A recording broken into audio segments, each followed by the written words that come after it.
Good morning. I wrote a bunch more stuff down that I thought about that I'd like to talk about.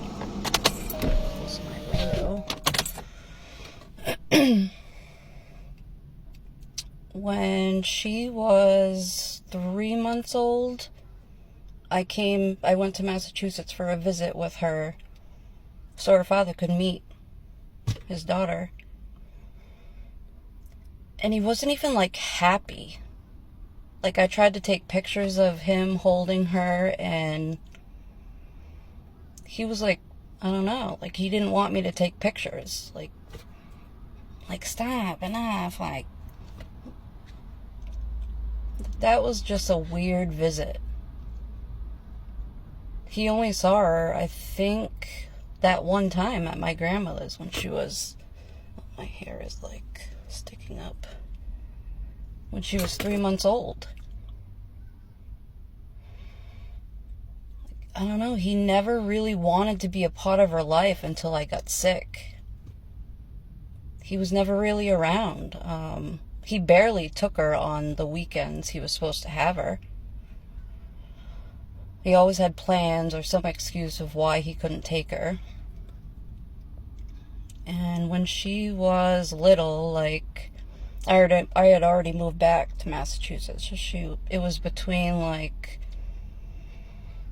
a year old and 7 years old. And she used to beg me not to send her to her dad's house. She would grab onto my leg as tight as she could and begged me not to send her. And there were many times that I kept her that weekend or whenever it was, because she didn't want to go, and it just didn't sit right with me that she never wanted to go there. But the good person that I am, and now the idiot, thinking back, most of the time I made her go, because I wanted her to be a part of her father's life. Yep.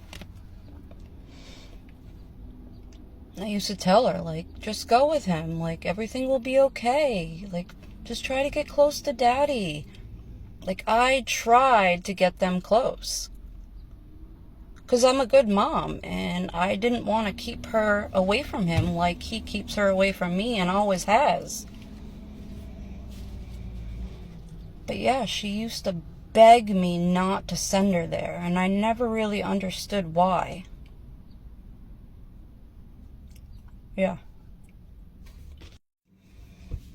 Back to when I found out I was pregnant and I was on the floor in my bedroom at my grandmother's house, and Greg was screaming at me and threatening me that he was going to take her from me and never let her be a part of my life. I told my grandmother what happened because she wasn't home at the time. And she called my dad and was like, Candace is going to lose this baby if Greg continues threatening her and yelling at her, screaming at her, swearing at her. You need to come get your daughter. She's going to lose this baby. So that's what he did. He flew. I've already said it, but he flew from Florida to Massachusetts to get me. And we drove back, and I was there for 2 years. That's how, mean he is. I was holding on to my stomach while he was, screaming at me, threatening me. I really did think I was going to lose her. But anyway, I wrote some stuff down.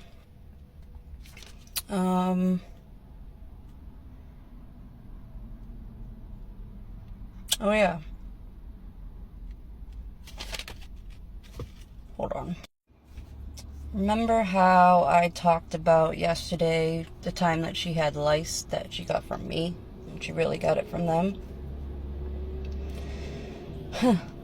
There was one summer that she was with me. I don't remember how long we were together, but when I got her back from him, she had I don't know, a rash or something on her forehead. And once again, he blamed me for it. And apparently it was scabies. Yep. And he blamed me. Just like he blamed me for her getting head lice. She didn't get scabies or head lice from me. But they always blamed me. I remember that day. We went to the Freetown State Forest, to the wading pool with her and my son. And she was like kind of embarrassed. So I put like a Band-Aid on her forehead. Yeah, he just always accused me of everything. Like, if anyone's dirty, it's them. She didn't get anything from me. My house is clean. We're clean people. We have cats. We don't have any dogs. They have 3 bulldogs. But somehow she catches all these bad things from my house when she never did. But that's another thing. When she had the scabies on her forehead,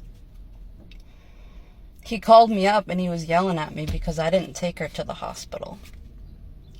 I'm like, she got this while she was with you. She didn't have this like a few days ago when I had her. Or like a week ago, whenever it was. Like, and then he sends her to me with this thing on her head.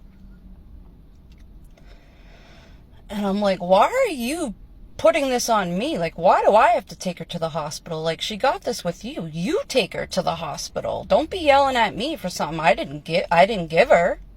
But I'm the one that has to take care of it? She was with you the entire time. It's just... He's just an asshole. Nothing was ever his fault. Nothing was ever their fault. It was always my fault. When it wasn't. Hardly ever. I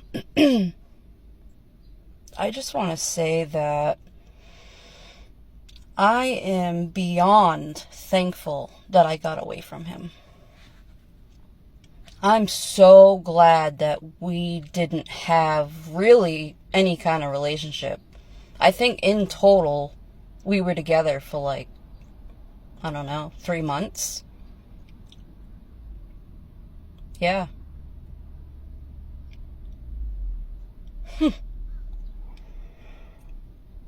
Like, I'm just so thankful that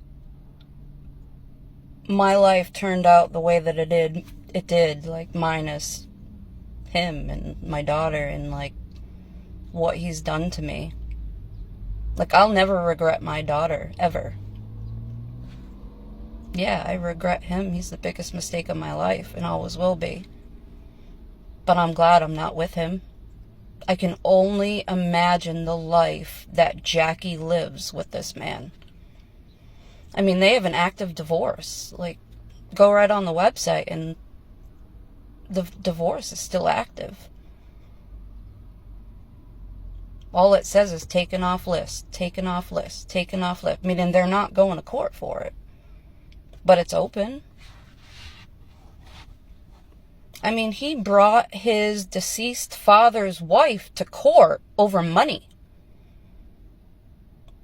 That's active too. You can read all of this online. They even have, the website even has like documents of this particular case with him and his deceased father's wife. He was taking her to court for money. Like, he's always in court for something. Like, even the judge said to him and his lawyer, I want to say it was the last time I went to court, but she even, like, went like this. She's like, your case is, like, a mile high, and it's always you bringing her to court. And she's right. I mean, she sided with me here and there, but it was few and far between. Oh, I'll do another part.